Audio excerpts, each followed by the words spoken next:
Right, Juan, so we've launched the Asset Management Terminal recently. You wanted to say a few words to that effect.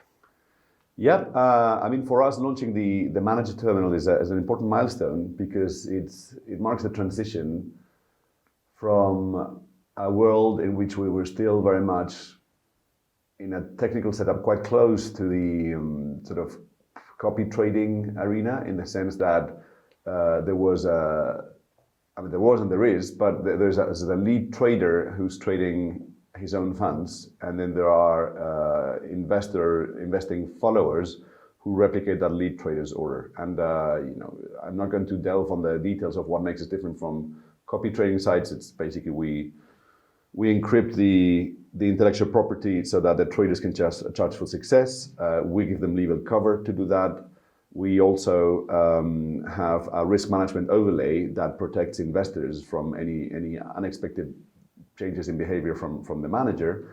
But what we did not have is a real-time feedback loop whereby the trader gets insights on the execution for all the investor funds that are going to hit the market as a result of his choice to... So effectively how their orders were replicated on... Correct. So, and because up to now, even at a reasonably professional level, most trading terminals, I mean, you've got the trading terminal, which is about the timing of your trade. Mm-hmm. It's which is a very important element of the strategy. So there's the timing layer, and for 99.999% of people who engage in trading, that's about it, because they never reach a size where their orders affect the order book. They're not really swiping the order book. Yeah. But now we have several of our guys are already sending 30, 40 million euros to market when they trade, and then at that size, even in the euro dollar, you start having an impact.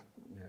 So we up to now we lacked a tool to provide feedback to those managers so they could learn and adjust the execution strategy accordingly. Mm.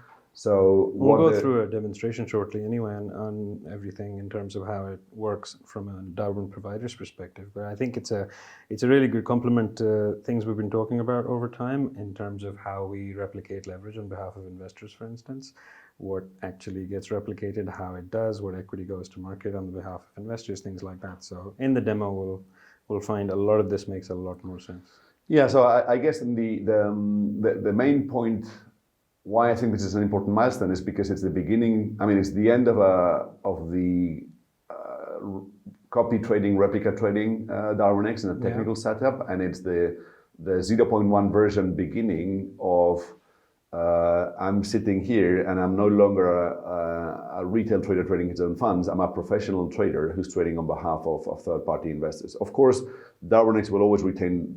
Darwinex is the regulated asset manager. Darwinex will retain discretion in whether or not to replicate that trade, and if so, at what degree of leverage, because that's the risk management overlay. I mean, as a matter of fact, the risk management goes so far that if the trade is completely out of whack with what the permissions on a risk management standpoint are, it will not be replicated on behalf of investors. So is that a precautionary move? That doesn't change. I mean, the middle office will always be there, but what we're giving is the front office a more real-time tool to start getting a feel for the execution layer.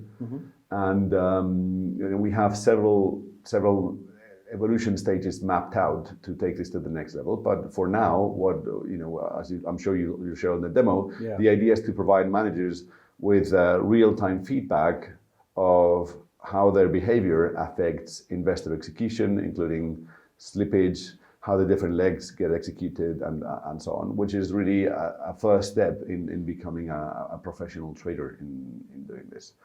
And then from our standpoint, the other welcome element that this introduces is that up to now, our entire technical stack, other than the risk manager, on the trader facing side of things, not on the investor trading facing side of things, but on the trader side of things, it's been very much exposed and a bit of a black box.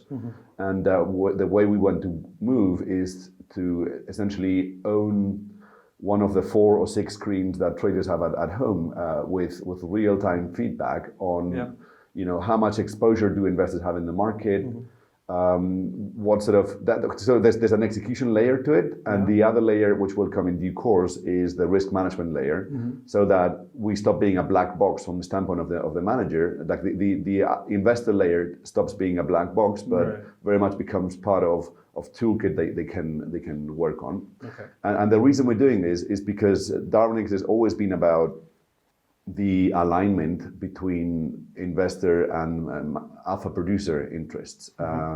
So what shows that the alignment really works is that, as a matter of fact, the choice of whether or not to close an investment strategy to new investment is not Darwinex's. It's actually the managers. Yeah. And most managers choose to shut down for new investment, because we've already had several cases of new investment, Darwin shutting down for new investment, and the managers themselves choose to shut down before the marginal investor euro stops making money. The reason for that is, they're driven by self-interest, in the sense that if the marginal investor euro loses, then that's actually costing the investor obviously profits, but it's also costing the manager success fees. Exactly. So it speaks for the alignment that we seek to build here. And of course, to be aligned, you have to be informed, and this is what the portal does. Transparency in this way is key. So we're starting to give transparency on the execution layer. We can do more than this. So at this point, it gives you real-time feedback on what the tool just did.